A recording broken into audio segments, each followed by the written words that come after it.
கர்த்தருடைய வார்த்தையே மழையை போல பொழிகிறது என்று ஏசாயா தீர்க்கதரிசி சொல்லுகிறார். நம்முடைய உள்ளங்களை நனைக்கிற வார்த்தை, அது அனுப்பினதை நிறைவேற்றாமல் திரும்பாது என்று சொல்லப்பட்டிருக்கிறது. ஆகையால் கர்த்தருடைய வார்த்தையை நாம் கேட்போம். ரோமர் 8ஆம் அதிகாரம் 9 முதல் 11 வசனங்களை வாசிக்கிறேன். ஆனால் 10ஆம் வசனத்தை குறித்து இன்றைக்கு பிரசங்கிக்க போகிறோம். தேவனுடைய ஆவி உங்களில் வாசமாய் இருந்தால் நீங்கள் மாம்சத்துக்குட்பட்டவர்களாயிராமல் ஆவிக்குட்பட்டவர்களாய் இருப்பீர்கள். கிறிஸ்துவின் ஆவி இல்லாதவன் அவருடையவன் அல்ல. மேலும் கிறிஸ்து உங்களில் இருந்தால் சரீரமானது பாவத்து நிமித்தம் மரித்ததாயும் ஆவியானது நீதி நிமித்தம் ஜீவன் உள்ளதாயும் இருக்கும். அன்றியும் இயேசுவை மரித்தோரிலிருந்து எழுப்பினவருடைய ஆவி உங்களில் வாசமாயிருந்தால் கிறிஸ்துவை மரித்தோரிலிருந்து எழுப்பினவர் உங்களில் வாசமாயிருக்கிற தம்முடைய ஆவியினாலே சாவுக்கு ஏதுவான உங்கள் சரீரங்களையும் உயிர்ப்பிப்பார்.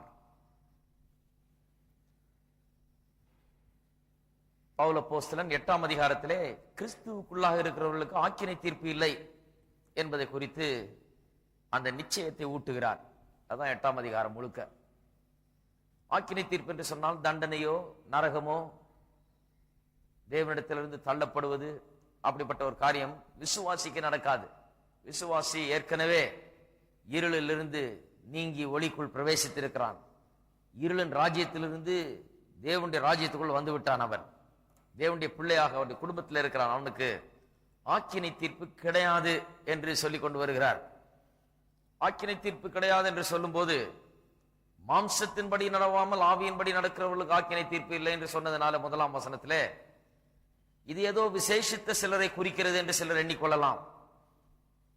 இது ஏதோ கிறிஸ்தவ ஜீவியத்திலே முதிர்ச்சி பெற்றவர்கள், தேறினவர்கள், குறைகள் அற்றவர்கள் இவர்களை குறிக்கிறது என்று சிலர் எண்ணிக்கொண்டு தங்களுக்குள் ஒரு நிச்சயம் இல்லாமல், தனக்கு ஆக்கினை தீர்ப்பு இல்லை என்கிறது குறித்து ஒரு நிச்சயம் இல்லாமல் இருக்கிற விசுவாசிகள் இருக்கிறார்கள். ஆக்கினை தீர்ப்பு இல்லைன்னா எல்லாருக்குமா அது உயர்ந்த சிறந்த விசுவாசிகளுக்கு தான் அது அப்படின்னு நினைக்கிறவர்கள் இருக்கிறார்கள். இல்லை, இது எல்லா விசுவாசிகளுக்கும் பொருந்தும் என்பதை விவரிப்பதற்காக அவர் அங்கே 5 முதல் 8 வசனங்களிலே அவர் விசுவாசிக்கும் அவிசுவாசிக்கும் உள்ள வித்தியாசத்தை குறித்து கூறுகிறார். அவிசுவாசி தான் மாம்சத்தின்படி நடக்கிறவன், விசுவாசி தான் ஆவியின்படி நடக்கிறவன். எல்லா விசுவாசியும் ஆவியின்படி நடக்கிறவர்கள், எல்லா அவிசுவாசியும் மாம்சத்தின்படி நடக்கிறவர்கள் என்று நாம் பார்த்தோம். அதைத்தான் போதிக்கிறார். அதை குறித்து சொல்லும் போது அவிசுவாசியை குறித்து 6 குணாதிசயங்களை சொல்லுகிறார். அவன் யார் என்று, அவிசுவாசி எப்படிப்பட்ட நிலையில் இருக்கிறான் என்று. ஏனென்றால் விசுவாசி எப்படிப்பட்டவன் என்பதை காண்பிக்கும்படியாக அந்த எதிர்மறையாக அவன் அவிசுவாசி எப்படி இருக்கிறான் என்பதை முதல்ல காண்பித்து விட்டு விசுவாசியை குறித்து சொல்லுகிறார். என்ன சொல்லுகிறார்? முதலாவது, அவன் ஆவியின் சிந்தையை உடையவன், ஆவியின்படி நடக்கிறவன். 2வது, அவன் ஜீவனை பெற்றிருக்கிறவன். 3வது, அவன் சமாதானத்தை பெற்றிருக்கிறவன். 4வது, அவனுக்குள் கிறிஸ்து இருக்கிறார் அல்லது தேவனுடைய ஆவியானவர் வாசம் பண்ணுகிறார் அவனுக்குள். இவன் தான் விசுவாசி. ஆவியின்படி நடக்கிறவன், ஜீவனை பெற்றவன், சமாதானத்தை பெற்றவன், தேவனுடைய ஆவியை உள்ளே கொண்டிருக்கிறவன். ஒவ்வொரு விசுவாசிக்குள்ளும் தேவனுடைய ஆவியானவர் இருக்கிறார். அதான் போன வாரம் படித்தோம். 9ஆம் வசனத்திலே சொல்லுகிறார், தேவனுடைய ஆவி உங்களில் வாசமாய் இருந்தால் நீங்கள் மாம்சத்துக்கு உட்பட்டவர்களாய் இராமல். யார் யாருக்குள்ளெல்லாம் தேவனுடைய ஆவி வாசமாய் இருக்கிறதோ ஒவ்வொரு விசுவாசிகளுக்குள்ளாகவும் தேவனுடைய ஆவி வாசமாய் இருக்கிறார் நான் சொன்னேன். அவர்கள் எல்லாம் மாம்சத்துக்கு உட்பட்டவர்கள் எல்லாம் ஆவிக்குட்பட்டவர்கள். ஏன் இதை சொல்லுகிறார் என்றால், ஆக்கினை தீர்ப்பு நமக்கு கிடையாது, நாம் விசுவாசிகள் ஆக்கினை தீர்ப்பு கிடையாது என்று நாம் நன்றாக புரிந்து கொள்ள வேண்டும் என்று 10ஆம் வசனத்திலே இன்னும் தொடர்ந்து அதை கூறுகிறார். கிறிஸ்தவ வாழ்க்கையிலே இந்த அஷூரன்ஸ், இந்த நிச்சயம் மிகவும் அவசியம். நிச்சயம் இல்லாத வாழ்ந்தால் அதிலே தான் சந்தோஷம் இல்லாத தன்மைகள், பயங்கள், தேவனை குறித்த தவறான எண்ணங்கள் அதிலிருந்து தான் எழும்புகிறது. நிச்சயம் இல்லாத தன்மை. 10ஆம் வசனத்திலே விசுவாசியை குறித்து மேலும் கொஞ்சம் வர்ணிக்கிறார். விசுவாசியை பற்றி சொன்னதெல்லாம் போதாது என்று சொல்லியா 5வதாக இன்னும் புதிதாக இன்னொன்றை சொல்லுகிறார் விசுவாசியை குறித்து. அவன் ஆவியின்படி நடக்கிறவன் மட்டுமல்ல, ஜீவனை உடையவன் மட்டுமல்ல, சமாதானத்தை உடையவன் மட்டுமல்ல, தேவனுடைய ஆவியானவர் அவனுக்குள்ள இருக்கிறார் என்பது மட்டுமல்ல, அவன் வாழ்நாள் முழுவதும் இந்த உலகத்திலே இந்த சரீரத்திலே வாழுகிற நாள் வரைக்கும் அவன் பாவத்தை எதிர்கொண்டு மேற்கொள்ள வேண்டியவனாயிருக்கிறான் என்று இங்கே போதிக்கிறார். இதை ஏன் போதிக்கிறார் என்று சொன்னால், ஆக்கினை தீர்ப்பு இல்லை என்று சொன்ன உடனே சிலருக்கு என்ன எண்ணம் வருது, அது எப்படி சொல்லலாம், என்கிட்ட எவ்வளவு குறைகள் இருக்குது, பாவம் என்கிட்ட சில நேரத்தில் இருக்கிறத நானே பார்க்கிறேன், பாவ சிந்தைகள் இருக்கிறது, சில காரியங்களை பாவத்தை நான் செய்திடுறேனே, இப்படியெல்லாம் எனக்குள்ள இருக்கும்போது இந்த பாவத்திலிருந்து ஒரு பெரிய விடுதலை கிடைச்ச மாதிரி எனக்கு தெரியல, சில அறிகுறிகள் அப்படியே இருந்து கொண்டே இருக்கிறது, பாவத்தின் காரியங்கள் அப்படியே இருக்கிறத பார்க்கிறேன், இப்படி இருக்கும்போது எனக்கு ஆக்கினை தீர்ப்பு இல்லை என்று எப்படி சொல்லலாம், பாவம் இருக்கிறதே, என்னில பாவம் இருக்கிறதே, எப்படி ஆக்கினை தீர்ப்பு இல்லை என்று சொல்லலாம் என்று ஒரு சந்தேகம் ஜனங்களுக்கு வந்து விடுகிறது. ஆகையால் தான் இதை சொல்லுகிறார். விசுவாசிக்குள்ள பாவம் எப்படி கிரியை செய்கிறது, விசுவாசியின் இடத்தில் பாவம் எப்படி கிரியை செய்கிறது, எப்படி பாவத்தினால் அவன் சோதிக்கப்படுகிறான், எப்படி அதை ஒவ்வொரு நாளும் அதை மேற்கொள்ள வேண்டியவனா இருக்கிறான், அவன் பாவத்தை சந்திக்கிறான், பாவத்தினால் ஈர்க்கப்படுகிறான், சில நேரத்தில் பாவம் வந்து அவனை சோதிக்கிறது, அவனை தடுமாற பண்ண முயற்சிக்கிறது, இருந்தாலும் அவன் அதிலே தினந்தோறும் அதை சந்தித்து அதை எதிர்த்து நின்று அதை எதிர்த்து போராடி ஜெயிக்க வேண்டிய நிலையில் அவன் இருக்கிறான். அதான் விசுவாசி. விசுவாசி என்று சொன்னால் இனி பாவத்துக்கு அவனுக்கு எந்த விதமான சம்பந்தம் கிடையாது என்று அல்ல, பாவத்திலே ஜெயத்தை பெற்று எப்படி வாழ வேண்டும் என்பதை விசுவாசி அறிந்து வைத்து அதை கொண்டு அவன் பாவத்தின் மீது ஜெயத்தோடு வாழுகிறான். அவன் தான் விசுவாசி. ஆகையால் சில நேரத்திலே பாவத்துக்கு அடுத்த காரியங்களை நம்முடைய வாழ்க்கையில நாம் காணும் போது அதை வைத்துக் கொண்டு ஒரு நிச்சயமற்ற தன்மைக்குள்ளாக வந்து விடக்கூடாது, நிச்சயமற்ற நிலைக்குள்ளாக வரக்கூடாது. பாவத்தை நாம் காணும் போது அந்த பாவத்து நிமித்தம் நாம் இனி தேவனுடைய பிள்ளைகள் அல்ல, நாம் தேவனுக்கு சொந்தமானவர்கள் அல்ல, தேவனுடைய ஆவி நமக்குள்ள இல்ல, இந்த ரட்சிப்பையே சந்தேகப்படுறேன் அப்படிங்கிற நிலைக்கு வரக்கூடாது. என்ன அங்கீகரிக்க வேண்டும், பாவம் எப்படி நம்மளே கிரியை செய்கிறது, எப்படி நம்மை தாக்குகிறது, எதன் வழியாக எதன் ஊடாக நமக்குள்ளே வந்து அது நம் இடம்பெற பார்க்கிறது என்பதை அறிந்து கொண்டு அதை மேற்கொள்ளுகிற ஜீவியத்தை நாம் வாழ வேண்டும். இதைத்தான் 10ஆம் வசனத்திலே இங்கே சொல்லுகிறார். மேலும் கிறிஸ்து உங்களில் இருந்தால், விசுவாசிகளே கிறிஸ்து உங்களில் இருக்கிறார், மேலும் கிறிஸ்து உங்களில் இருந்தால், கிறிஸ்து உள்ள இருக்கிறவங்களை குறித்து பேசுகிறார், ஆவியானவர் உள்ள இருக்கிறவங்களை குறித்து பேசுகிறார். சரீரமானது பாவத்து நிமித்தம் மரித்ததாயும் ஆவியானது நீதி நிமித்தம் ஜீவன் உள்ளதாயும் இருக்கிறது. ரெண்டு காரியங்களை சொல்லுகிறார். இந்த ரெண்டு காரியத்தை இன்றைக்கு பார்க்க போகிறோம் 10ஆம் வசனத்துல. சரீரம் பாவத்து நிமித்தம் மரித்ததா இருக்கிறது. சுருக்கமா சொல்ல போனா சரீரத்துல பாவமும் மரணமும் இருக்கிறதாம். ஆனால் ஆவியிலே நீதியும் ஜீவனும் இருக்கிறது. ஆவியானது நீதி நிமித்தம் ஜீவன் உள்ளதா இருக்கிறது. சரீரத்தில் பாவமும் மரணமும் இருக்கிறது, ஆவிக்குள்ளாக நீதியும் ஜீவனும் இருக்கிறது என்று மனிதனை குறித்து ஒரு அனாலிசிஸ். மனிதனுடைய நிலை என்ன, மனிதன் ஜெனரலா மனிதனை குறித்து அல்ல, விசுவாசி. விசுவாசியாகி இந்த மனுஷன் என்ன நிலையில இருக்கிறான், அவன் எப்படி இருக்கிறான்னா உள்ளே அவனுடைய ஆவியிலே ஜீவனும் நீதியும் இருக்கிறது. வெளியே சரீரத்தில் என்ன இருக்குது, பாவமும் மரணமும் இருக்கிறது. இதை புரிந்து கொள்ள வேண்டும். இதை புரிந்து கொண்டாலே விளங்கிடும் எல்லாம். ஏன் சில நேரத்தில் நம்ம தவறான காரியங்களை செய்கிறோம் என்று. விசுவாசிகள் சில நேரத்தில் தவறான எதிர்பார்ப்புகளை உடையவர்களா இருக்கிறார்கள் தங்களை குறித்து. அவர்கள் என்ன நினைக்கிறான், நான் ரட்சிக்கப்பட்டேன், இனிமே நான் பாவமே செய்ய முடியாது, அதெல்லாம் பக்கத்துல வராது, அப்படி நினைக்கிறவங்க போய் உழுவுறது பொத்துன்னு மோங்குப்புற போய் பாவத்துல. ஏன்னா தவறான எண்ணம். நான் விசுவாசி ஆயிட்டேன், நான் ஞானஸ்தானம் எடுத்துட்டேன், பரிசுத்தாவின் அபிஷேகம் பெற்றிருக்கேன், எனக்கு இத்தனை வரங்கள் இருக்கு, ஆகையால இனி பாவமே எனக்கு இல்ல, பக்கத்திலே வர முடியாது, அதுக்கு எனக்கு ஒண்ணுமே கிடையாதாக்கும் அப்படி என்று தவறாக எண்ணி விடுகிறபடினாலே, இதை குறித்து புரிந்து கொள்ளாதபடினாலே பாவம் அவர்களை மேற்கொள்ள முடிகிறது. விசுவாசி ஒரு காரியத்தை புரிந்து கொள்ள வேண்டும். உள்ளே, அதாவது விசுவாசி 2 பகுதிகளை உடையவனாய் இருக்கிறான். குறிப்பா சொல்ல போனா 3 பகுதிகளை உடையவனாய் இருக்கிறான். ஆவி, ஆத்மா, சரீரம். இந்த ஆவி ஆத்மாங்கிறது உள்ளான மனிதன், சரீரம் என்கிறது வெளியான மனிதன். இதிலே மனுஷனுடைய ஆவிக்குள்ளாக நீதியும் ஜீவனும் இருக்கிறது. தேவனுடைய காரியங்கள் அங்க இருக்கிறது. அங்கதான் மறுபடியும் பிறந்திருக்கிறான். அங்கேதான் ஆவியானவர் வாழுகிறார். அங்கதான் அவன் ஆவிக்கடுத்த காரியங்களில் அவன் நாட்டம் இருக்கிறது சரீரத்தில் இல்ல, இங்கே இருக்கிறது. அவனுக்கு உள்ளாக அவனுடைய ஆவியில இருக்கிறது. ஆவிக்குள்ளாக அவனுக்கு நீதியும் ஜீவனும் இருக்கிறது. சரீரத்திலேயோ அவனுக்கு பாவமும் மரணமும் இருக்கிறது.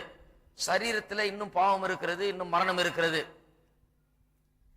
மனிதனுடைய வீழ்ச்சி நிமித்தமாக ஏற்பட்ட இந்த பாவமும் மரணமும் இந்த சரீரத்தில் இன்னும் தொற்றிக் கொண்டிருக்கிறது. அது இன்னும் முழுமையாக அதிலிருந்து விடுவிக்கப்படவில்லை. இந்த சரீரத்தில் இருந்து கொண்டு இந்த பாவம் மரணமும் மனுஷனுக்கு உள்ளாக எப்படியா நுழையலாமான்னு பார்த்துக்கிட்டு இருக்குது. சரீரத்தில் இருந்து கொண்டு எப்படியாவது இவனை தடுமாற வைக்கலாமா, எப்படியாவது இவனை மேற்கொள்ளலாமா என்று பார்த்து கொண்டிருக்கிறது. இதை விசுவாசி புரிந்து கொள்ள வேண்டும். என்ன புரிந்து கொள்ள வேண்டும்? ஒரு பக்கத்திலே on the one hand உள்ளான மனிதனிலே அவன் கிறிஸ்துவை உடையவனாயிருக்கிறான். தேவனுடைய ஆவி அவனுக்குள்ளாக இருக்கிறது. பரிசுத்தமானவனாயிருக்கிறான், நீதி நிறைந்தவனாயிருக்கிறான், ஜீவன் உள்ளவனாயிருக்கிறான். அது ஒரு பக்கம். இன்னொரு பக்கத்தை அவன் சரியா புரிந்து கொள்ள வேண்டும். அவனுடைய சரீரத்திலே பாவம் இருக்கிறது, அவனுடைய சரீரத்திலே மரணம் தோற்றிக் கொண்டிருக்கிறது. இதை அவன் புரிந்து கொள்ள வேண்டும். இதை புரிந்து கொண்டால் பாவத்துக்கு இடம் அளிக்க மாட்டான். வேதம் சொல்லுது பாவத்துக்கு இடம் கொடுக்க கூடாது என்று. சரீரத்தில் இருக்கிற பாவ செயல்களை அழிக்க வேண்டும் என்று வேதம் சொல்லுகிறது. எப்படி அழிப்பான்? சிலர் தவறாய் எண்ணிக்கொண்டிருக்கிறார்களே, பாவமே இல்லைன்னு நினைத்துக் கொண்டிருக்கிறார்கள். அப்புறம் எப்படி அழிப்பாங்க பாவத்தின் செயல்களை? இருக்கிறது, சரீரத்தில் இருக்கிறது, உள்ளான மனிதன் இல்ல. உள்ளே நான் புது சிருஷ்டியா இருக்கிறேன். ஒருவன் கிறிஸ்துவுக்குள் இருந்தால் பழையவள் எல்லாம் ஒளிந்து போயின, எல்லாம் புதிதாயின. அவன் புது சிருஷ்டியா இருக்கிறான். அது எங்க? உள்ள, சரீரத்தில் அல்ல, உள்ளே அவன் புது சிருஷ்டியா இருக்கிறான். இதை புரிந்து கொள்ள வேண்டும். விசுவாசிக்கு ரெண்டு பகுதி இருக்கிறது, உள்ளான மனிதன், வெளியான மனிதன். உள்ளான மனிதனிலே தேவ ஆவியானவர் இருக்கிறார், பரிசுத்தமானவனாய் இருக்கிறான், தேவன் அங்கே வாசம் பண்ணுகிறார். அங்கே பாவத்துக்கு இடம் இல்லை, அங்க பாவம் இல்லை, புது சிருஷ்டியா இருக்கிறான். வெளியே சரீரத்துல இன்னும் அவன் மீட்கப்படாதவனாய் இருக்கிறான். சரீர மீட்பு என்பது வருங்காலத்தில் வரக்கூடிய ஒன்றாய் இருக்கிறது. ஆக விசுவாசி என்னும் மனிதனுக்கு ரெண்டு பகுதிகள் உண்டு. இந்த ரெண்டு பகுதிகளும் இருக்கிறது என்பதை அறிந்து கொண்டான்னா போதும், அவன் அந்த பாவத்தைக்கு உள்ளே இடம் கொடுக்க மாட்டான். ஆகையால் முதலாவது காரியத்தை பார்ப்போம். இன்றைக்கு சரீரமானது, மேலும் கிறிஸ்து உங்களுக்குள் இருந்தால், உங்களில் இருந்தால், சரீரமானது பாவத்து நிமித்தம் மரித்ததாய் இருக்கிறது. இதை குறித்து கொஞ்சம் நாம் பார்க்க வேண்டியதா இருக்கிறது. கிறிஸ்து உங்களில் இருந்தால் தான் விசுவாசி. விசுவாசிக்குள்ள கிறிஸ்து இருக்கிறார். விசுவாசியை குறித்து தான் அது பேசுகிறது, பாவியை குறித்து அல்ல. கிறிஸ்து உங்களில் இருந்தால், அதாவது விசுவாசியா இருக்கிற உங்களுக்கு சரீரமானது பாவத்து நிமித்தம் மரித்ததாயிருக்கிறது. விசுவாசியினுடைய நிலை. சரீரம் என்று சொல்லுகிறது எதை குறிக்கிறது? சரீரத்துக்கும் இந்த மாம்சம் என்கிற வார்த்தைக்கும் பெரிய வித்தியாசம் இருக்கிறது. மாம்சம் மாம்சம் மாம்சம் என்று பேசிக்கொண்டு வருகிறார் அப்போஸ்தலனாகிய பவுல் 7ஆம் அதிகாரத்திலேயும் 8ஆம் அதிகாரத்திலேயும். மாம்சத்தின்படி நடக்கிறவர்கள், மாம்ச சிந்தை உள்ளவர்கள், இப்படி எல்லாம் பேசிக்கொண்டு வருகிறார். 7ஆம் அதிகாரத்திலே அதை பார்த்தோம். இந்த மாம்சம் என்கிறது என்ன என்று ஏற்கனவே விளக்கிவிட்டேன். மாம்சம் என்கிறது இந்த பழைய சுவாபம், விழுந்து போன மனுஷனுடைய சுவாபம், ரட்சிக்கப்படாத மனுஷனுடைய ஒரு நிலை. ரட்சிக்கப்படாத மனுஷன் அவன் பாவத்திலே பிறந்தவன், பாவம் அவனுக்குள்ளே குடிகொண்டிருக்கிறது. அந்த பாவத்தினால் பாதிக்கப்பட்டவனாக அப்படியே வாழுகிறான், அந்த பாவ நிலையிலே வாழுகிறான். பாவம் உள்ள இருந்து அவனுக்குள்ள கிரியை செய்து கொண்டிருக்கிறது. அவனுடைய சிந்தையிலும் அவனுடைய மனதிலேயும் உணர்ச்சிகளிலும் எல்லாவற்றிலும் கிரியை செய்து கொண்டிருக்கிறது. அந்த நிலையிலே ஆவியானவரால் எந்த விதத்திலும் மாற்றப்படாதவனாய், தொடப்படாதவனாய் அவன் இருந்து வருகிறான். அதுதான் மாம்சம். ரட்சிக்கப்படாத ஒரு மனுஷனை பாக்குறீங்க, எந்த விதத்திலும் ஆவியானவரை தொடல, மாற்றல, எப்படி பிறந்தானோ அப்படியே வாழ்ந்து கொண்டிருக்கிறான். அந்த பாவ சுவாபம் அப்படியே இருக்கிறது, விழுந்து போன மனிதனுடைய சுவாபம். அதைத்தான் மாம்சம் என்று சொல்லுகிறோம். சரீரம் என்று இங்க சொல்லுவது மாம்சத்தை குறித்து சொல்லவில்லை. சரீரம் என்கிறது நம்முடைய இந்த சரீரத்தை குறிக்கிறது. இந்த சரீரம் ரத்தமும் எலும்பும் மாம்சம் நிறைந்த சரீரம். லிட்டரல் அந்த பிசிக்கல் ஃப்ரேமை அது குறிக்கிறது. இந்த 5 அடி 7 அங்குலம் சரீரம் இதை குறிக்குது. இந்த சரீரம், எனக்கு இருக்கிற இந்த சரீரத்தை, உங்களுக்கு இருக்கிற இந்த சரீரத்தை அது குறிக்கிறது. அதோடு கூட இது நம்முடைய சிந்தைகள், சிந்தனைகள், யோசனைகள், இவைகளை எல்லாமும் குறிக்கிறது. ஏனென்று சொன்னால் அதெல்லாம் எங்க இருந்து வருது? நம்முடைய மூளையிலிருந்து வருது. மூளை சரீரத்தில் ஒரு பகுதியா இருக்கிறது. மாம்சம் என்று சொன்னால் விழுந்து போன மனுஷனுடைய அந்த பாவ நிலைமை. சரீரம் என்று இங்கே சொல்லுகிறது மனுஷனுடைய இந்த சரீரத்தை இது குறிக்கிறது. அப்பொழுது என்ன சொல்லுகிறார்? சரீரமானது, அதாவது இந்த சரீரம், இந்த ரத்தம், இந்த எலும்பு, இந்த மாம்சம் இதை குறிக்கிறது. இந்த சரீரமானது பாவத்து நிமித்தம் மரித்ததாய் இருக்கிறது. அதனுடைய அர்த்தம் என்ன? பாவத்தின் நிமித்தம் மரித்ததாய் இருக்கிறது என்றால் என்ன? இதை சிலர் தவறாக புரிந்து கொண்டிருக்கிறார்கள். அவர்கள் என்ன நினைக்கிறார்கள்?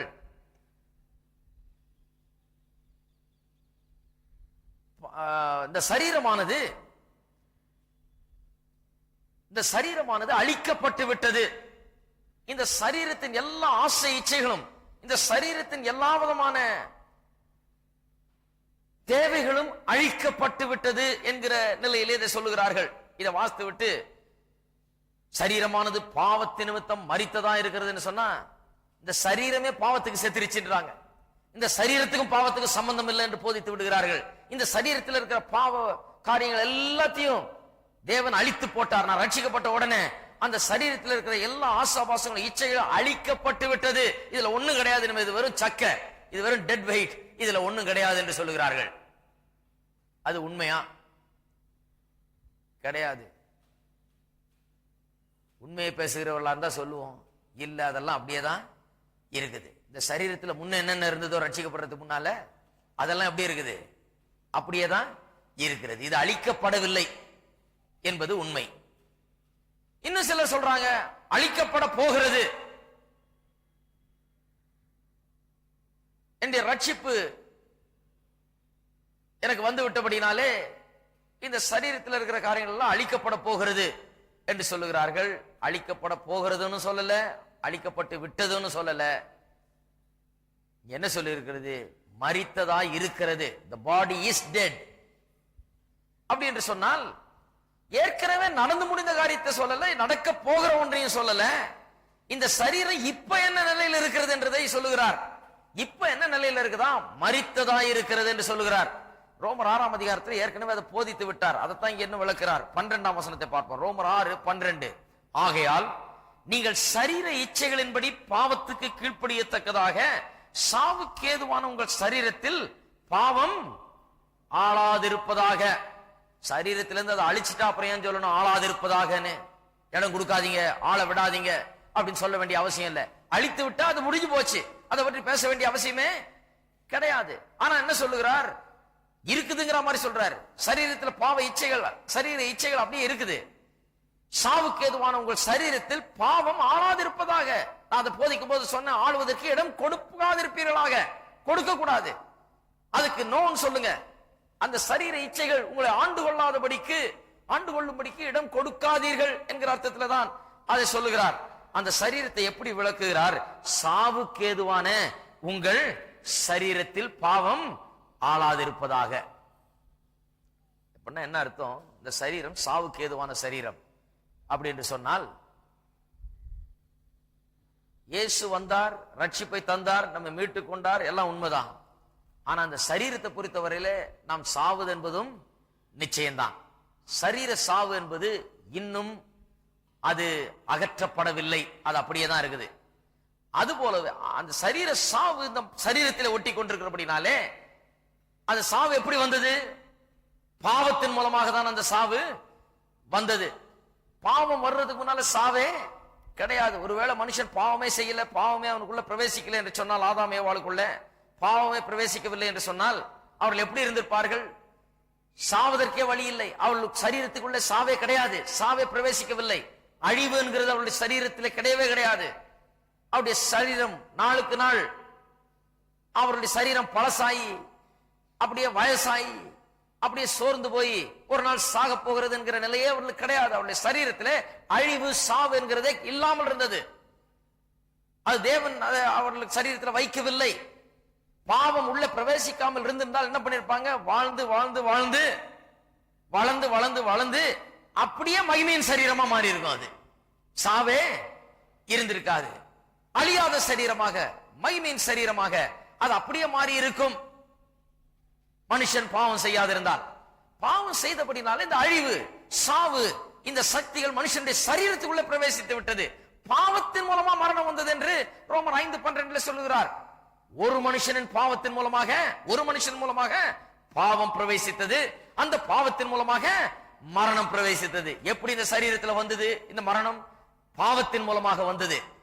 இந்த சரீரத்தில் மரணம் இருக்கிற வரைக்கும் இந்த சரீரத்திலே பாவம் அதனுடைய பலன்களும் தொற்றிக் கொண்டிருக்கிறது என்றுதான் அர்த்தம். சரீரத்தில் தொற்றிக் கொண்டிருக்கிறது. இதைத்தான் அப்போஸ்தலனாகிய பவுல் சொல்லுகிறார். இந்த சரீரமானது சாவுக்கு ஏதுவான சரீரம்.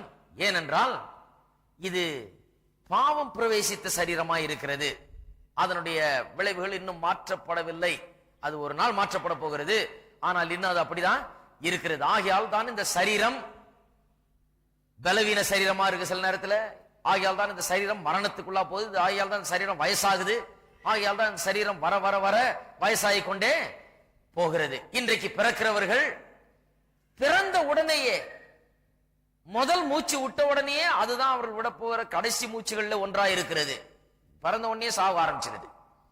பிறந்த நாள் கொண்டாடுறோம், கேக்க வெட்டுறோம், எல்லாரையும் கூப்பிடுறோம், பலூனுக்கு தொங்க விடுறோம், எல்லாம் பண்றோம், கை தட்டுறோம், கேண்டில் பத்த வச்சு எல்லாம் கை தட்டி ஹாப்பி பர்த்டேன்னு பாடுறோம். என்ன அர்த்தம்? மரணத்துக்கு ஒரு வருஷம் நியரர் கிட்ட வந்துட்டோம்னு அர்த்தம். போயிட்டே இருக்குது, ப்ரோக்ரஸ் கிடையாது. அப்படியே போக போக போக மரணம் சரீரத்துக்குள்ள இருக்க முடியாது. பிறந்த உடனேயே ஒரு நாள் மனுஷன் மரிக்க போகிறான் என்கிற அந்த உண்மை தவிர்க்க முடியாததா இருக்கிறது. As soon as we are born, we begin to die actually. As soon as we are born, we progress in that direction. அந்த டைரக்ஷன்ல தான் போயிட்டு இருக்கிறோம். ஆக மரணம் என்பது நிச்சயமான ஒன்றா இருக்கிறது. சரீரத்தில் அது இருக்கிறது. பாவம் பிரவேசித்ததுனால மரணம் வந்து அந்த சரீரத்திலே குடிகொண்டிருக்கிறது. ஆகையால் தான் இதை சாவுக்கு ஏதுவான சரீரம் என்று சொல்லுகிறார். அப்படி என்றால் என்ன அர்த்தம்? இந்த சரீரம் மரணத்தின் சீட்டா இருக்குது, உறவிடமா இருக்கிறது. மரணம் தங்குகிற இடமாக இந்த சரீரம் இருக்கிறது. மரணத்தை இந்த சரீரம் கொண்டிருக்கிறது என்று சொல்லுகிறார். அதைத்தான் ரோமர் 8ஆம் அதிகாரத்தில் அப்படி சொல்லுகிறார். சரீரமானது பாவத்தின் நிமித்தம் மரித்ததா இருக்கிறது. பாவத்தின் நிமித்தம் மரித்ததா இருக்கிறது என்று சொன்னால், பாவம் இந்த சரீரத்தில் வந்தபடினாலே இந்த சரீரம் மரணத்தை உடையதா இருக்கிறது. அதுதான் அதன் அர்த்தம். இந்த சரீரம் மரணத்தை உடையதா இருக்கிறது. பாவத்தின் நிமித்தம் இந்த சரீரம் மரணத்தை உடையதா இருக்கிறது. ரொம்ப சிம்பிளா இருக்குது. பாவம் வந்துட்டபடினால இந்த சரீரம் மரணத்தை உடைய சரீரமா இருக்கிறது. அதைத்தான் ரோமர் 8:10 எப்படி சொல்லுகிறார்? கிறிஸ்து உங்களுக்குள் இருந்தால் சரீரமானது பாவத்தின் நிமித்தம் மரித்ததா இருக்கிறது. கிறிஸ்து உங்களுக்குள்ள இருக்கிறபடினாலே சரீரத்தில் ஒன்னும் மாற்றம் ஏற்படவில்லை. சரீரம் இன்னும் அந்த பாவம் மரணம் என்கிறவளை உள்ளடக்கிய சரீரமாக தான் இருக்கிறது. இதை விசுவாசி புரிந்து கொள்ள வேண்டும். விசுவாசிக்கு என்ன நடந்திருக்கிறது? சரீரம் மாற்றப்பட்டு விட்டதா? சரீரத்திலிருந்து பாவம் நீங்கி விட்டதா? சரீரத்திலிருந்து மரணம் நீங்கி விட்டதா? கிடையாது. உங்களுக்குள் கிறிஸ்து இருந்தால், கிறிஸ்து உங்களில் இருந்தால் ஒரு காரியத்தை புரிந்து கொள்ள வேண்டும். உங்களுடைய சரீரம் இன்னும் பாவத்தின் நிமித்தம் மரித்ததா இருக்கிறது. சரீரத்தில் அது மரணத்தின் இடமாயிருக்கிறது. அதை புரிந்து கொள்ள வேணும். இரண்டாவது, மரணம் எப்படி வந்தது? பாவத்தின் மூலமா வந்தது. ஆகையால் அது பாவத்தின் இடமாகவும் இருக்கிறது. It is a seat of death as well as the seat of sin. பாவத்தின் மூலமா மரணம் வந்தபடினாலே இந்த சரீரம் பாவம் மரணம் ஆகிய இரு காரியங்களுக்கும் தங்குமிடமாக, அது ஒட்டி கொண்டிருக்கிற இடமாக அது இருக்கிறது. ஆகையால் தான் ரோமர் 7:3 பவுல் அப்போஸ்தலன் அப்படியாய் சொன்னார். ரோமர் 7:5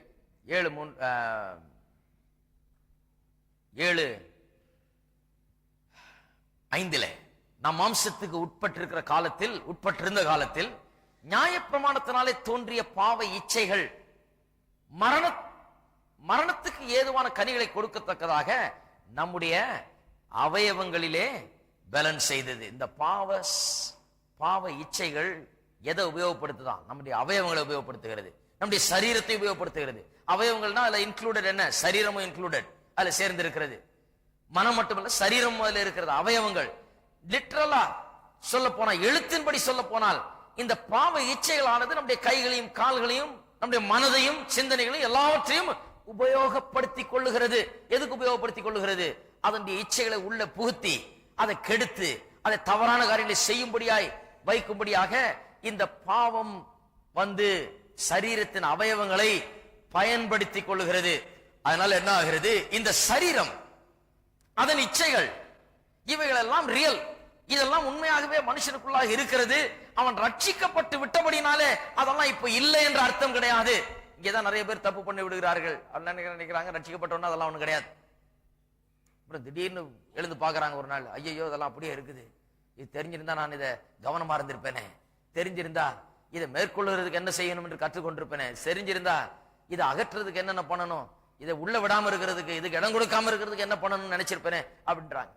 ரட்சிக்கப்பட்டிருக்கிற கிறிஸ்து உள்ளே வாசம் பண்ணுகிற விசுவாசிக்கு இன்னும் சரீரத்திலே பாவம் குடிகொண்டிருக்கிறது, இன்னும் சரீரத்திலே மரணம் குடிகொண்டிருக்கிறது. அதிலே எந்த மாற்றமும் இல்லை என்பதை பவுல் அப்போஸ்தலன் இங்கே நினைவுபடுத்துகிறார். இதை புரிந்து கொள்ள வேண்டும்.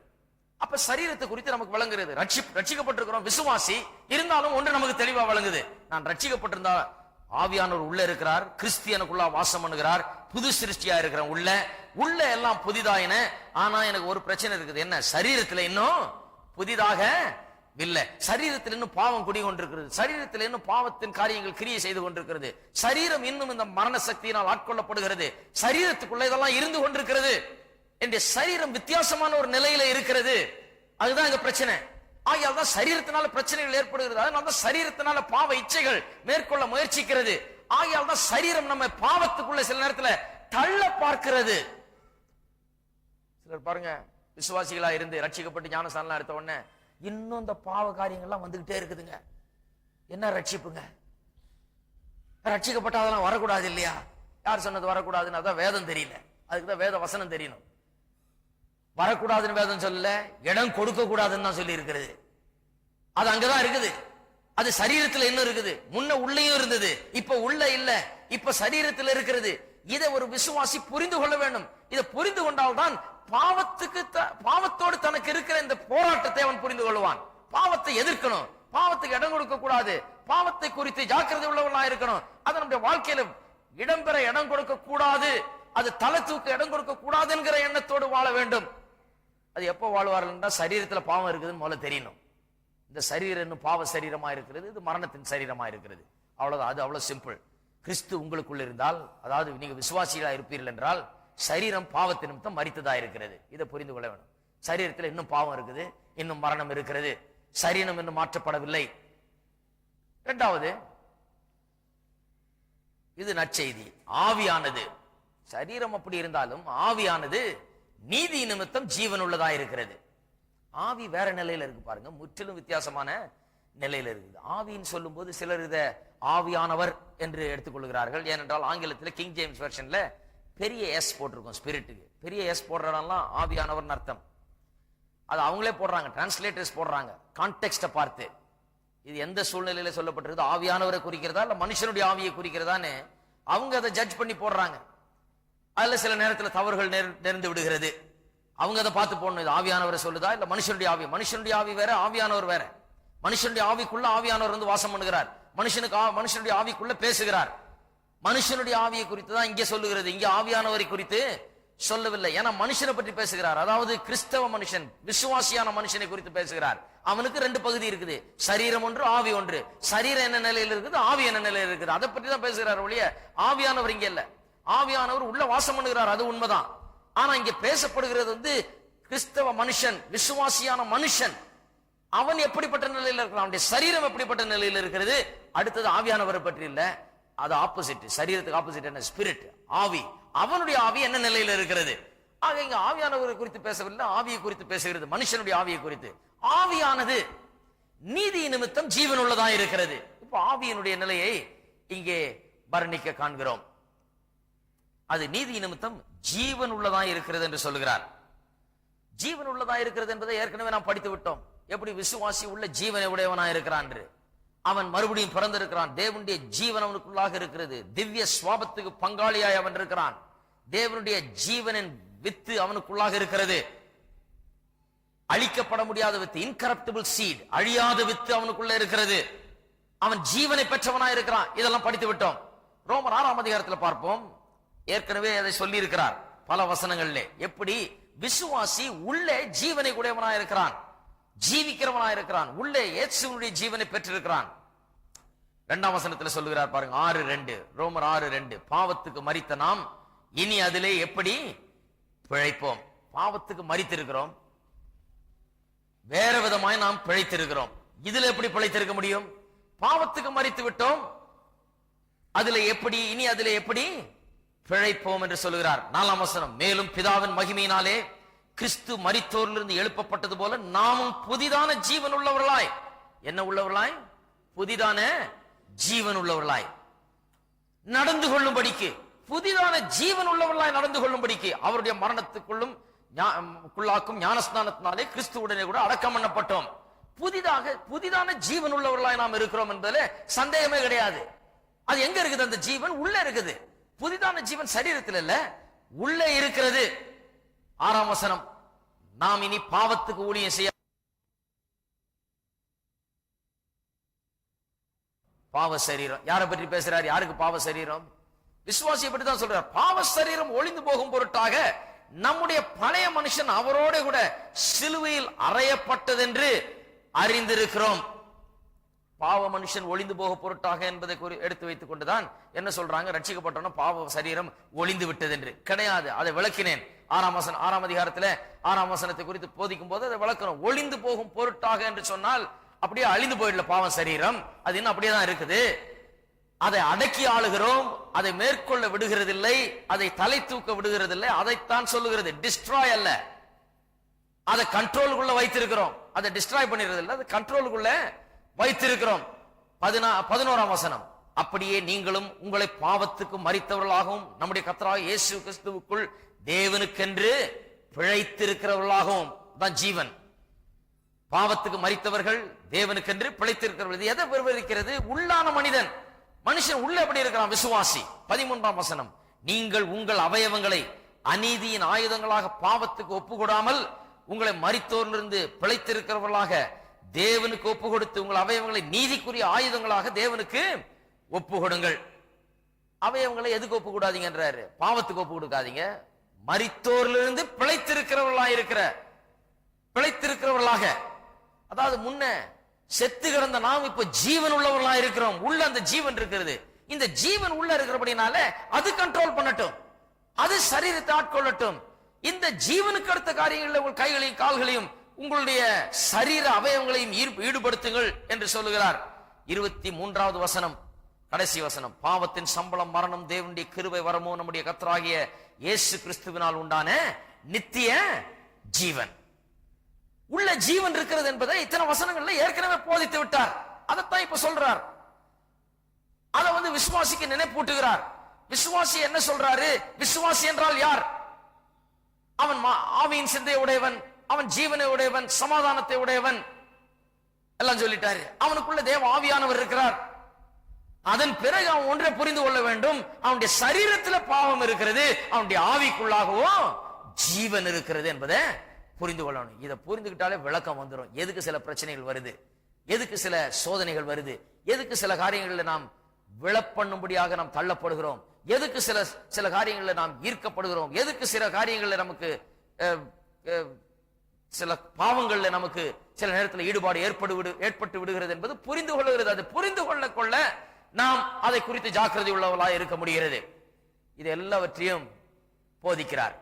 உள்ள ஜீவன் இருக்கிறது, பரிசுத்த ஆவியானவர் உள்ள இருக்கிறார், நமக்குள்ள ஜீவன் இருக்கிறது. முன்ன நாம் மரித்து கிடந்தோம், இப்பொழுது ஜீவன் உள்ளவர்களா இருக்கிறோம். இதெல்லாம் சொல்லிட்டு 6ஆம் அதிகாரத்துல 8ஆம் அதிகாரம் 2ஆம் வசனத்துல சொல்லுகிறார், கிறிஸ்து இயேசுவினாலே ஜீவனுடைய ஆவியின் பிரமாணம். என்ன பிரமாணம்? ஜீவனுடைய ஆவியின் பிரமாணம். என்னை பாவம் மரணம் என்பவன் பிரமாணத்தினின்று விடுதலை ஆக்கிற்றே. எதை சொல்றாரு? உள்ள என்ன நடந்தது என்று. உள்ள இந்த பாவம் மரணம் என்ற பிரமாணம் முன்னால வேலை செய்துகிட்டு இருந்தது. உள்ள நான் அந்த நிலையில் இருந்தேன். பாவம் மரணம் ஆட்கொண்டிருந்தது, ஆவிக்குரிய மரணம். ஆவியில செத்தவனாயிருந்தேன், ஆவியில இருளடைந்து கிடந்தேன், பாவத்தினால் நிறைந்திருந்தேன். உள்ள அந்த பாவம் மரணம் என்கிற பிரமாணத்தில் சிக்கி கொண்டிருந்தேன். ஆனால் ஜீவனுடைய ஆவியின் பிரமாணம், அதாவது சிக்கி கொண்டிருந்த எனக்கு உள்ள ஜீவன் வந்தபோது, இயேசுவின் ஜீவன் உள்ள வந்தபோது, இயேசுவின் ஜீவனுடைய ஆவிக்குள்ள பிரவேசித்த போது இந்த பாவம் மரணம் என்கிற காரியங்கள்ல இருந்து உள்ள இருந்து விடுபட்டேன் சொல்றாரு. உள்ள என்ன ஆச்சு? உள்ள செத்து கிடந்தோம், நம்ம உள்ள பாவத்தில் இருந்தோம், உள்ள பாவம் ஆட்கொண்டிருந்தது. ஆனா ஒரு நாள் இயேசுவின் ஜீவன் உள்ள பிரவேசித்த போது அந்த பாவம் மரணம் என்பவன் பிரமாணத்திலிருந்து நாம் விடுதலை ஆனோம் என்று சொல்லுகிறார். அதான் யோவான் 5ஆம் அதிகாரத்தில் அதையே சொல்லுகிறார். யோவான் 5:24,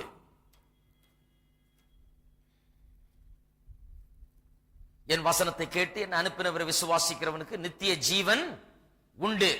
நித்திய ஜீவன் உண்டு, உள்ள இருக்குது. அது அவன் ஆக்கினை தீர்ப்புக்கு உட்படாமல், பாருங்க அந்த நித்திய ஜீவனும் ஆக்கினை தீர்ப்பும் பாருங்க சம்பந்தப்பட்டிருக்கிறது. 8ஆம் அதிகாரம் 2ஆம் வசனத்தில் அதான் சொல்றார். ரோமர்ல ஆக்கினை தீர்ப்பு இல்லை. அதை இயேசுவே சொல்லிட்டார். அவன் ஆக்கினை தீர்ப்புக்கு உட்படாமல் மரணத்தை விட்டு நீங்கி ஜீவனுக்கு உட்பட்டிருக்கிறான். விசுவாசியின் நிலையை பாருங்க. மரணம் இல்ல அவனுக்குள்ள என்ன இருக்குது? ஜீவன் இருக்கிறது என்று மெய்யாகவே மெய்யாகவே உங்களுக்கு சொல்லுகிறேன் என்று சொன்னார். யோவான் 11ஆம் அதிகாரத்தில் மறுபடியும் அதை வாசிக்கிறோம். 11ஆம் அதிகாரம் 25, 26வது வசனங்களிலே அதை மறுபடியும் வாசிக்கிறோம். இயேசு சொல்லுகிறார், லாசருவனுடைய கல்லறையில வந்து சொல்லுகிறார். இயேசு அவளை நோக்கி, நானே உயிர்த்தெழுதலும் ஜீவனுமாயிருக்கிறேன். என்னை விசுவாசிக்கிறவன் மரித்தாலும் பிழைப்பான். உயிரோடு இருந்து என்னை விசுவாசிக்கிறவனவனும் என்றென்றைக்கும் மறியாமலும் இருப்பான். இதை விசுவாசிக்கிறாயா என்றார். பாருங்க, ஜீவன் உள்ளே இருக்கிறது. அதைத்தான் இத்தனை வார்த்தைகள் அவர் சொல்லிக் கொண்டே வருகிறார். இந்த ஜீவன் எப்படி உள்ள உண்டா இருக்கிறது என்று சொன்னால், நீதி நிமித்தம் என்று ரோமர் 8 நாம் வாசிக்கிறோம். ஆவியானது நீதி நிமித்தம் ஜீவன் உள்ளதா இருக்கிறது என்று.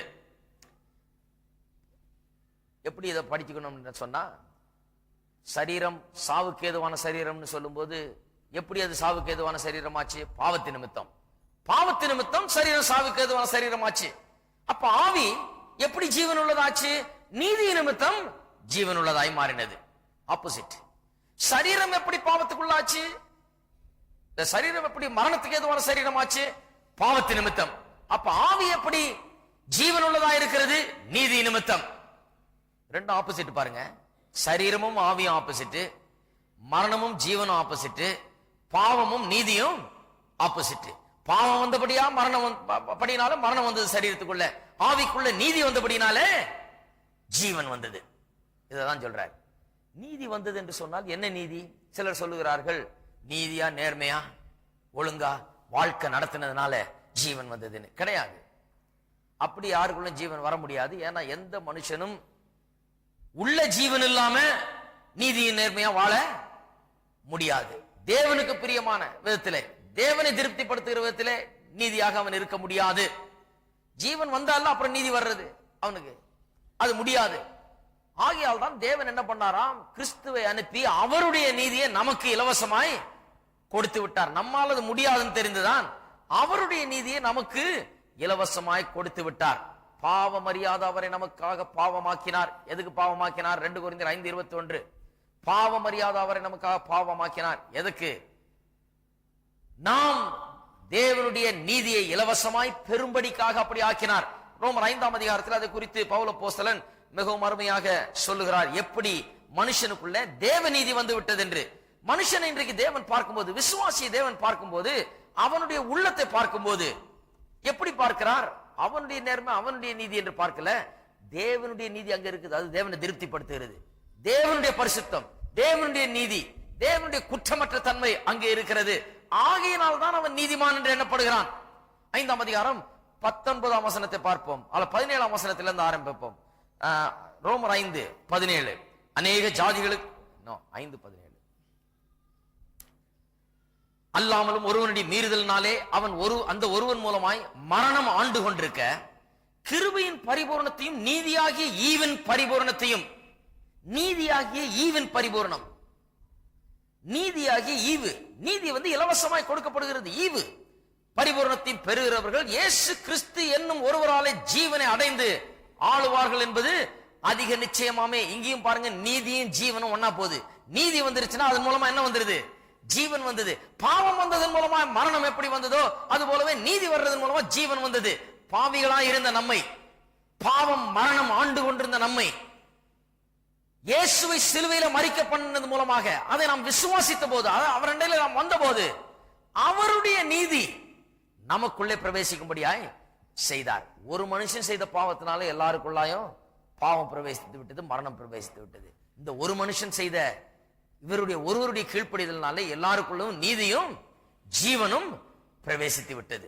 நீதியாகிய ஈவு, அது ரொம்ப கரெக்டா பிடிச்சுக்கணும். நீதி நாம் சம்பாதிக்கிறது அல்ல, நீதி ஈவு, அது நமக்கு கொடுக்கப்படுகிறது. தேவனுடைய நீதி இலவசமாய் நமக்கு கொடுக்கப்பட்டிருக்கிறது.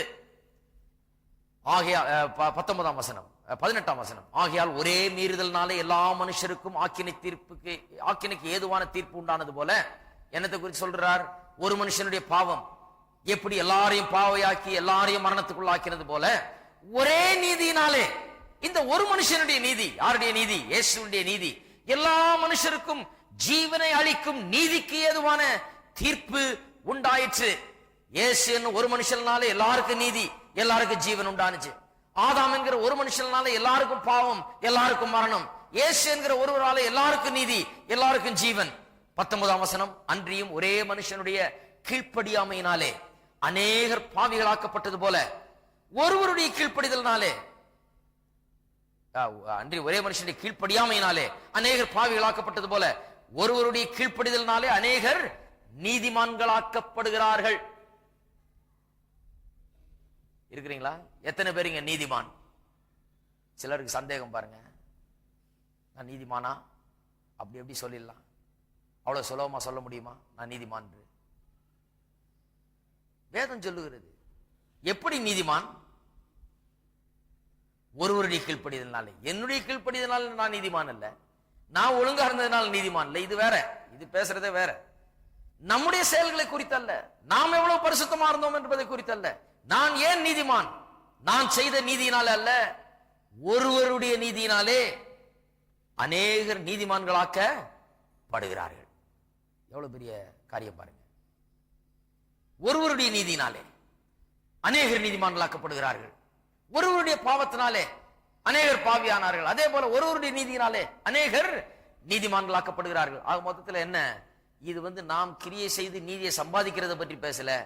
அவர் செய்த நீதி, அவரிடத்தில் உள்ள நீதி எப்படி நமக்குள்ள வந்து விட்டது, எப்படி அந்த நீதியை நாம் உடையவர்களா இருக்கிறோம் என்பதை குறித்து இங்கே சொல்லுகிறது. 21ஆம் வசனம், ஆதலால் பாவம் மரணத்துக்கு ஏதுவாக ஆண்டு கொண்டது போல. பாவம் வந்த போது எப்படி ஆண்டு கொண்டுச்சு? மரணத்தை வைத்து, சரீரத்தில் வைத்து ஆண்டு கொண்டது. கிருபையானது அதுபோலவே கிருபையானது நம்முடைய கர்த்தராகி இயேசு கிறிஸ்துவின் மூலமாய் நீதியினாலே எப்படி ஆளுது? இப்போ நீதியினாலே உள்ள எப்படி ஆட்சி நடக்குது என்று சொன்னால், நீதியினாலே நித்திய ஜீவனுக்கு ஏதுவாக ஆண்டு கொண்டது. முன்ன பாவம் மரணத்தை வச்சு ஆண்டு கொண்டது, இப்ப நீதி ஜீவனை வைத்து ஆண்டு கொள்ளுகிறது. பெரிய வித்தியாசம் பாருங்க விசுவாசிக்கு. அப்ப விசுவாசி என்ன நிலையில இருக்கிறான்? சரீரத்துல பாவம் மரணம் என்கிற நிலை அப்படிதான் இருக்குது. ஆனால் ஆவிக்குள்ளாகவோ நீதி ஜீவன் என்கிற நிலையில இருக்கிறான். அந்த நீதி எங்க இருந்து வந்தது? தேவன் அவனுக்கு இலவசமாக கொடுத்திருக்கிறார். நீதிமான் என்று சொல்லிவிட்டார் தேவன். ஜீவன் எங்க வந்தது? நீதி வந்ததுனால ஜீவன் வந்தது. பாவம் வந்ததுனால மரணம் வந்தது போல நீதி வந்ததுனால ஜீவன் வந்தது. பாவத்தின் மூலமாய் மரணம் எப்படி ஆண்டு கொண்டதோ அதுபோல நீதியின் மூலமாய் ஜீவன் ஆண்டு கொள்கிறது. இப்பொழுது எத்தனை பேர் ஜீவன் உள்ளவர்களா இருக்கிறீங்க? உள்ள இந்த பேலன்ஸை தான் நாம் புரிந்து கொள்ள வேண்டும். ஒரு சைடை மட்டும் புரிந்து கொண்டா போதாது. எனக்குள்ள ஜீவன் இருக்குது, நித்திய ஜீவன் இருக்குது, நான் நீதிமான் அப்படின்னு புரிந்து கொண்டா மட்டும் போதாது. இன்னொரு பக்கத்தையும் புரிந்து கொள்ள வேணும். என்னுடைய சரீரத்துல பாவம் மரணம் என்கிறது இன்னும் இருக்கிறது என்பதை புரிந்து கொள்ள வேணும். அப்படி புரிந்து கொண்டாலே இந்த வாழ்க்கையில் இருக்கிற இந்த கான்ஃபிளிக்ட், இந்த போராட்டம், பாவத்தை எதிர்த்து போராடுற இந்த போராட்டம் என்னன்றது விளங்கிவிடும். அதுக்கப்புறம் அது விளங்கிடுச்சுன்னா பாவத்தை ஜெயிக்கிற ஜெயம் தான் அங்க இருக்கும். இதெல்லாம் இதனுடைய அர்த்தம் என்ன சொல்லிட்டோம். மனுஷனுக்கு ரெண்டு பக்கம் இருக்குது. ஒன்னு இந்த வெளிப்புறம், இது பாவம் மரணம் இவைகளால் தொடப்பட்டிருக்கிறது, அது அப்படியே தான் இருக்குது. உள்ளே ஆவி என்கிறது, ஆவியானவர் உள்ள வாசம் பண்ணுகிறார், புது சிருஷ்டியா இருக்கிறான், மறுபடியும் பிறந்திருக்கிறான். அவன் ஆவிக்குள்ளாக ஜீவன் இருக்கிறது, நீதி இருக்கிறது. அந்த நீதியும் ஜீவனும் அவனை உள்ள ஆண்டு கொண்டிருக்கிறது. இதுதான் ஆவிக்குரிய மனுஷனுடைய நிலை. ஆவிக்குரிய மனுஷன் சொன்னா வெளியே ஒரு நிலை, உள்ள ஒரு நிலையில் இருக்கிறான் அவன். இதனுடைய அர்த்தம் என்ன? இதனுடைய அர்த்தம் என்னவென்று சொன்னால், மனுஷன் பாவத்திலே விழுந்தது நிமித்தமாக அவனை மரணமும் பாவமும் தொற்றி கொண்டிருக்கிறது. மரணம் அவனுடைய ஆவிக்குள்ளாகவும் சரீரத்துக்குள்ளாகவும் எல்லாவற்றுக்குள்ளாகவும் பிரவேசித்தது. ஆவிக்குரிய விதத்திலும் மரித்திருந்தான், சரீர பிரகாரமான விதத்திலும் மரித்திருந்தான். அதுதான் அவனுடைய நிலை. ஆவி ஆத்மா சரீரத்திலே மரித்தவனா இருந்தான். He was dead. வேதம் சொல்லுகிறது எபேசியர் 2ஆம் அதிகாரத்திலே, dead in sins and trespasses, பாவம் அக்கிரமங்களிலே மரித்தவர்களாயிருந்த உங்களை உயிர்ப்பித்தார் என்று சொல்லி இருக்குது. மரித்தவர்கள், எல்லா விதத்திலும் மரித்தவர்கள்.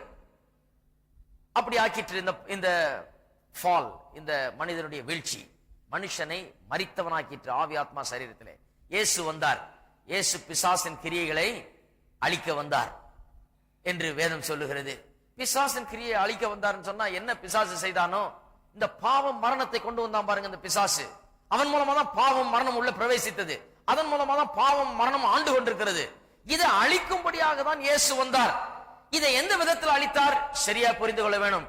சரீரத்தில் பாவம் மரணத்தை அழிக்கவில்லை, உள்ளே மனுஷனுடைய ஆவிக்குள்ளாக பாவம் மரணம் என்கிற சக்தி இல்லாமல் அற்று போகும்படியாக பண்ணி இருக்கிறார்.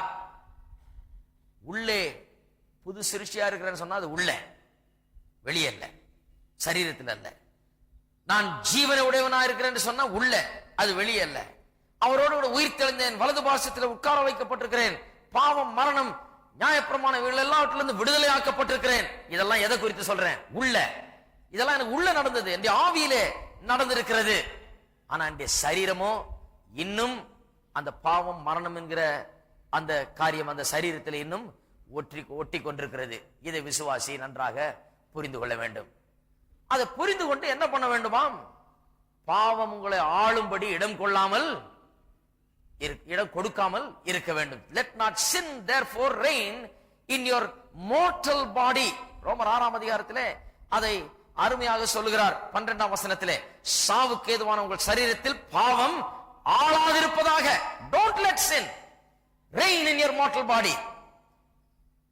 நல்லா கவனிக்கணும். பாவம் இன்னும் சரீரத்தில் இருக்கிறது அப்படின்னு சொல்லிட்டபடினால வேற வழி இல்ல. அவரே சொல்லிட்டாரு, பாவம் சரீரத்தில் இருக்குதான், உள்ள ஆவியில ஜீவன் இருக்குதான், பாவம் சரீரத்தில் இருக்குதான், ஆகியால் தான் நான் பாவம் செய்யறேன், பாவம் செய்துட்டே இருக்க கூடாது. விளக்கத்துக்காக அதை சொல்றார். சரீரத்தில் பாவம் இருக்கிறது, உள்ள ஜீவன் இருக்கிறது. உள்ள இருக்கிறது தான் பெருசு. இருளுக்கும் ஒளிக்கு என்ன வித்தியாசமோ அதுபோல பாவத்துக்கும் நீதிக்கும் பெரிய வித்தியாசம் இருக்குது. பாவம் என்ன செய்ய முடியுமோ அதை விட 100 மடங்கு நீதியால செய்ய முடியும். மரணம் எவ்வளவு சக்தி வாய்ந்ததோ அதை விட பல மடங்கு சக்தி வாய்ந்தது ஜீவன். வெளியில மரணம் இருக்கிறது, உள்ள ஜீவன் இருக்கிறது. வெளியில பாவம் இருக்கிறது, உள்ள நீதி இருக்கிறது. எது மேற்கொள்ளணும்? எதை மேற்கொள்ள வேண்டும்? ஹலோ, எதுங்க எதை மேற்கொள்ளணும்? வெளியில இருக்கிறது உள்ள இருக்கிறத மேற்கொள்ளணுமா? பாவம் நீதியை மேற்கொள்ள வேணுமா?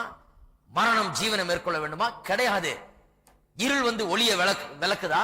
கிடையாது. ஒளி வந்துதான் இருளை போக்கடிக்கிறது. இருட்டா இருக்கிற ரூம்ல போய் லைட்டை போட்டா இருள் நான் போக மாட்டேன் நிக்க போறது இல்ல. ஒளி இருளை விட பெரிய சக்தி, துரத்துகிறது இருளை. அதுபோல இந்த உள்ள இருக்கிற ஒளி, உள்ள இருக்கிற ஜீவன், எனக்கு உள்ளாக இருக்கிற நீதி, இந்த வெளியாக இருக்கிற பாவம் மரணம் என்கிற சக்தியை காட்டிலும் பல மடங்கு பெரிய சக்தியாக இருக்கிறது. இதுதான் நற்செய்தி. பாருங்க, இதை புரிந்து கொள்ளணும், பேலன்ஸ்டா புரிந்து கொள்ள வேணும். அப்ப நான் எப்படி வாழுகிறேன்? இந்த உள்ளான சக்தியின் மூலமாக வாழுகிறேன். இருதயத்தை எல்லா காவலோடும் காத்துக் கொள்ள வேண்டும், ஏனென்றால் அதுல இருந்தா ஜீவ ஊற்று புறப்படுகிறது என்று நீதிமொழியில் வாசிக்கிறோம். இருதயம் சொன்னா அந்த ஆவியை குறிக்கிறது. அதை எல்லா காவலோடும் காத்துக்கொள்ள வேண்டும். ஏன்னா அங்கதான் ஜீவன், அங்கதான் ஜீவ ஊற்று புறப்படுகிறது. அந்த ஜீவன் தான் வந்து சரீரத்தை பாதிக்கிறது. சரீரத்திலே அதுக்கு பாதிப்பை அது ஏற்படுத்துகிறது. அப்ப பாருங்க, விசுவாசிகள் பாவம் என்ன இருக்குதுங்க? சரீரத்தில் இருக்குது. அதனால்தான் அது அப்பப்ப அது தலையை தூக்குது, அது அதனால்தான் அப்பப்ப எனக்கு பிரச்சனையை கொடுக்குது அப்படின்னு சொல்லிட்டு இருக்க கூடாது. புரிந்து கொள்ள வேண்டும், பாவம் மரணம் சரீரத்தில் இருந்தாலும் அதை விட பெரிய சக்தி எனக்கு உள்ள இருந்து கொண்டு ஆண்டு கொண்டு இருக்கிறது.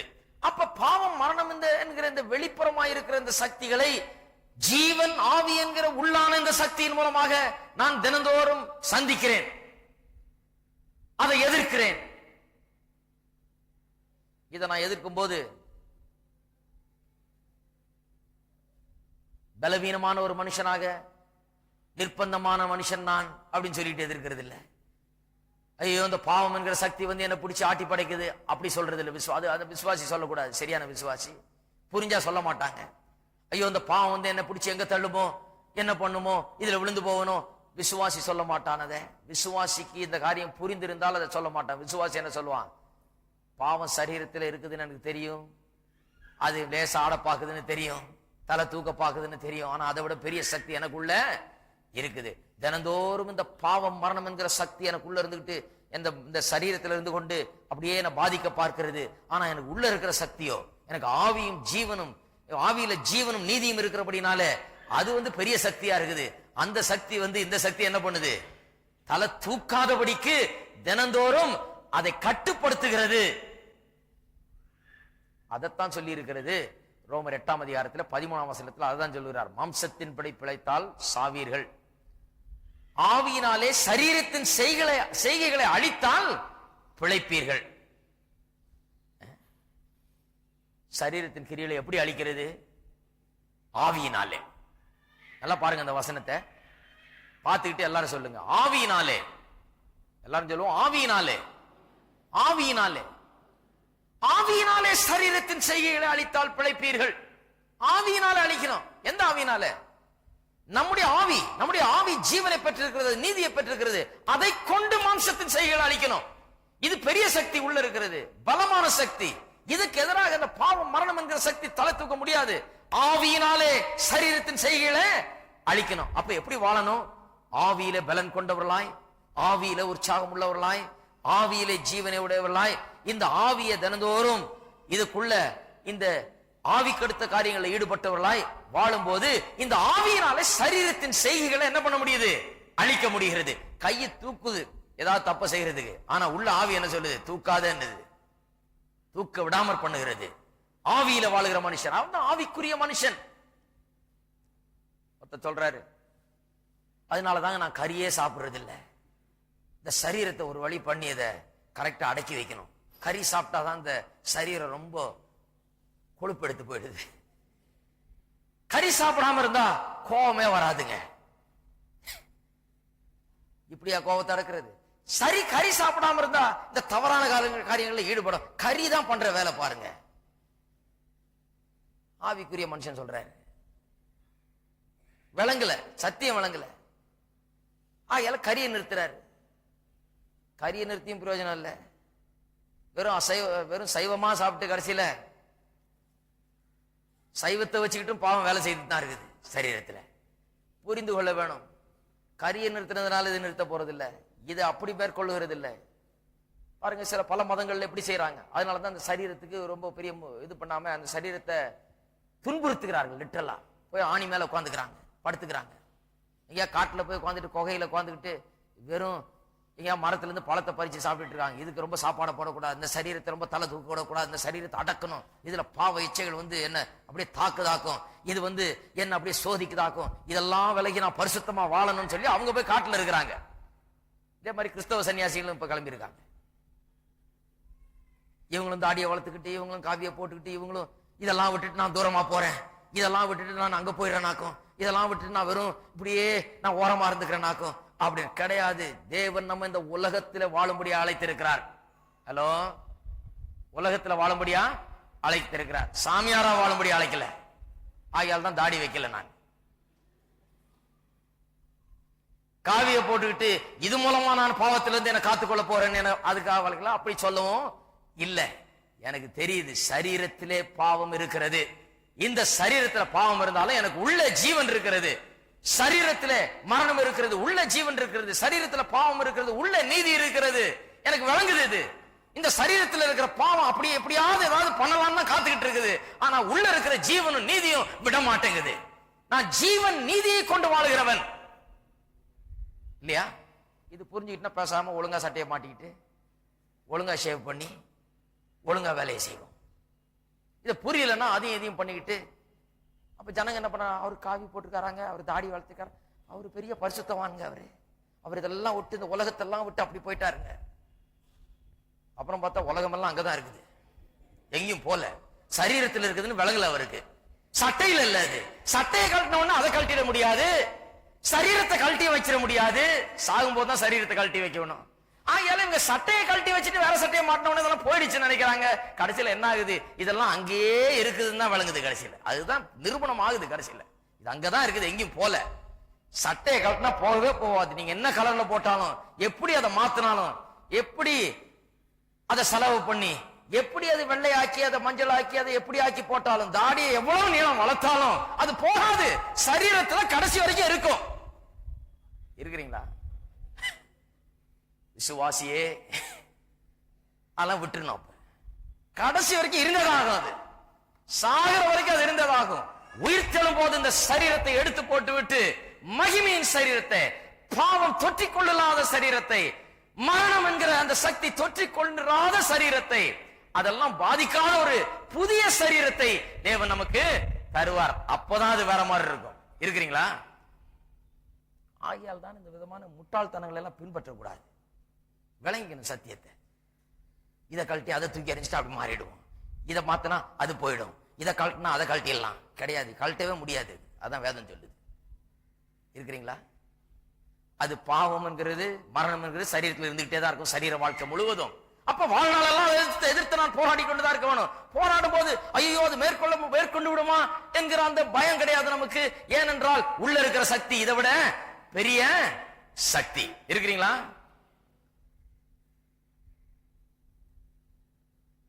ரெண்டு கொரிந்தியர் 4ஆம் அதிகாரம் 7ஆம் வசனம் முதல் 18ஆம் வசனம் வாசிக்க போறதில்லை, அதை வாசித்து பாருங்க.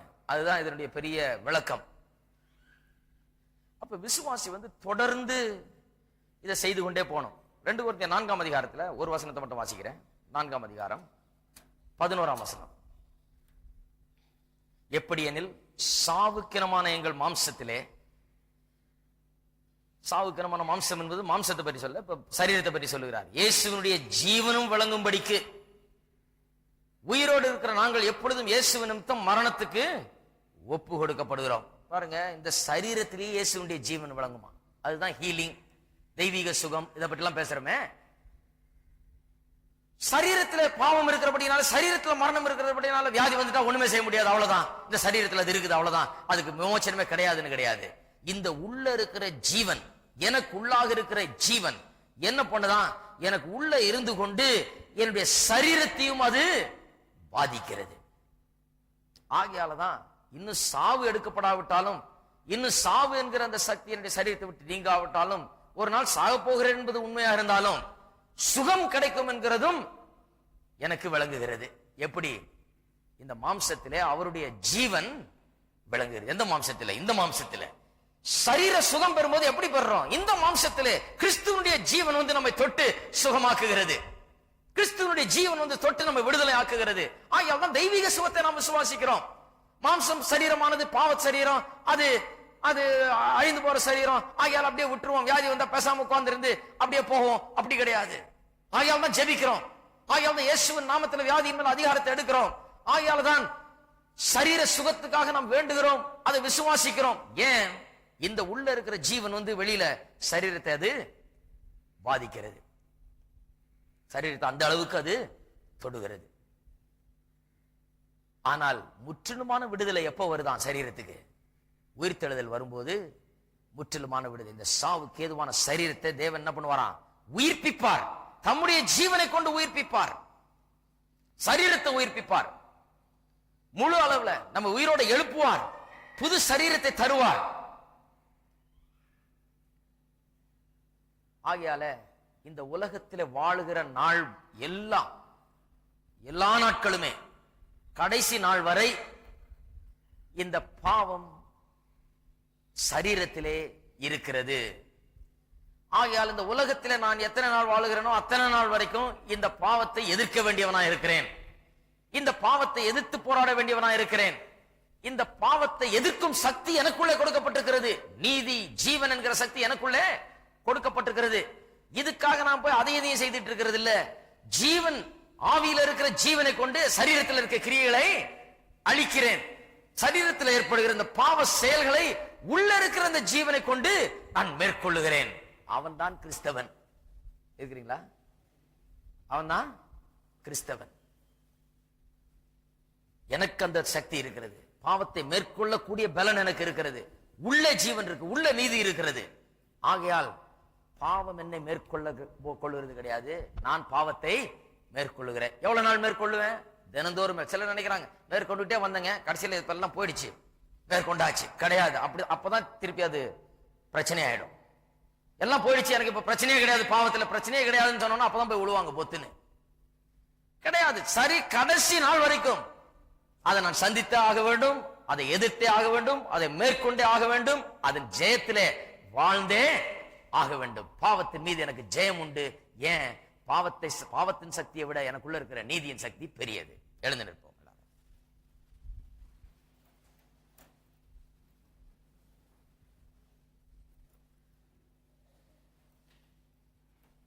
ஜெபிப்போம். கர்த்தருடைய வார்த்தைக்காக கர்த்தருக்கு நன்றி செலுத்துவோம். கர்த்தருடைய வார்த்தையை நாம் கேட்கிறோம். கர்த்தருடைய வார்த்தை பாருங்க, ரொம்ப நம்ம விடுவிக்கிற வார்த்தையா இருக்கிறது. இன்னைக்கு சத்தியத்தை தெரியாம தான் ஜனங்க அழிந்து போகிறார்கள். தெரியாதனாலதான் அழிவு. தெரிஞ்சு அழிந்து போக மாட்டாங்க. நல்ல விசுவாசிகள் ரட்சிக்கப்பட்டு எல்லாம் சரியான லைனுக்கு வந்த பிறகும் சத்தியம் தெரியாதனால பலவிதமான முட்டாள்தனங்கள், பலவிதமான தவறான காரியங்கள், பலவிதமான தவறான எதிர்பார்ப்புகள், அப்புறம் வெறுப்பு, சலிப்பு. என்னங்க